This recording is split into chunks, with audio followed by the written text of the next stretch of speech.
ಪ್ರತಿದಿನ ಸೂರ್ಯನ ಉದಯದ ಜೊತೆಗೆ ಹೊಸ ಕಥೆಗಳು ಸೃಷ್ಟಿಯಾಗತ್ತೆ. ಸ್ವಲ್ಪ ಸಂಘರ್ಷ, ಸ್ವಲ್ಪ ಇಚ್ಛೆಗಳು, ಸ್ವಲ್ಪ ಯಾತ್ರೆಗಳು. ಆದರೆ ಎಲ್ಲ ಕಥೆಗಳು ಪರಿಪೂರ್ಣ ಆಗೋದಿಲ್ಲ.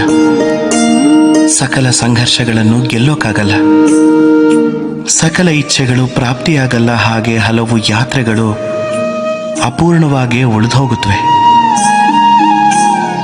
ಯಾಕೆ? ಪ್ರಯತ್ನನೇ ಸರಿಯಿಲ್ಲ ಅಂತ ನಿಮ್ಮಲ್ಲಿ ಕೆಲವರು ಹೇಳ್ಬೋದು. ನಿಶ್ಚಯ ದೃಢ ಇರಲಿಲ್ಲ ಅಂತ ಇನ್ನು ಕೆಲವರು ಅನ್ಕೋಬಹುದು. ಕೆಲವರು ಕೋಪ ಮಾಡ್ಕೋತಾರೆ. ಇನ್ನು ಕೆಲವರು ಯಶಸ್ಸಿನ ಹೊರೆನ ತಮ್ಮ ಭಾಗ್ಯದ ಹೆಗಲಿಗೆ ಹಾಕ್ಬಿಡ್ತಾರೆ. ಆದರೆ ಇದೆಲ್ಲದಕ್ಕೂ ಕಾರಣ ಕೇವಲ ಒಂದು ತತ್ವದ ಕೊರತೆ.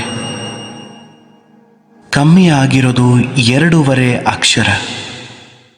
ಕಮ್ಮಿ ಇರೋದು ಪ್ರೇಮ. ಪ್ರೇಮ ಇದು ನಮ್ಮ ಶಾಸ್ತ್ರಗಳ ಪರಿಭಾಷೆಗಳಲ್ಲೂ ಸಿಗಲ್ಲ.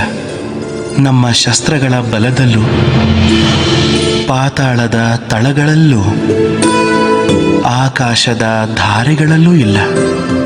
ಈ ಪ್ರೇಮ ಎಲ್ಲಿದೆ ಹಾಗಾದ್ರೆ? ಹೇಗೆ ಪಡ್ಕೊಳ್ಳೋದು ಇದನ್ನ? ಪ್ರೇಮ ಪಡೆಯೋ ದಾರಿ ಯಾವುದಿದೆ? ಇವಿಷ್ಟನ್ನು ಅರ್ಥ ಮಾಡಿಸೋ ಪ್ರಯತ್ನ ನಡೀತಿರುತ್ತೆ.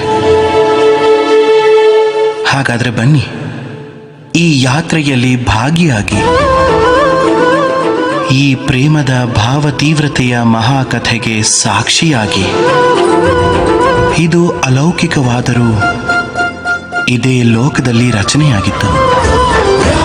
ಆದರೆ ಈ ಯಾತ್ರೆಗೆ ನಿಮಗೆ ಯಾವುದೇ ರೀತಿ ಶುಲ್ಕ ಇರಲ್ಲ, ಯಾವ ಪರಿಚಯ ಪತ್ರನೂ ಬೇಕಿಲ್ಲ.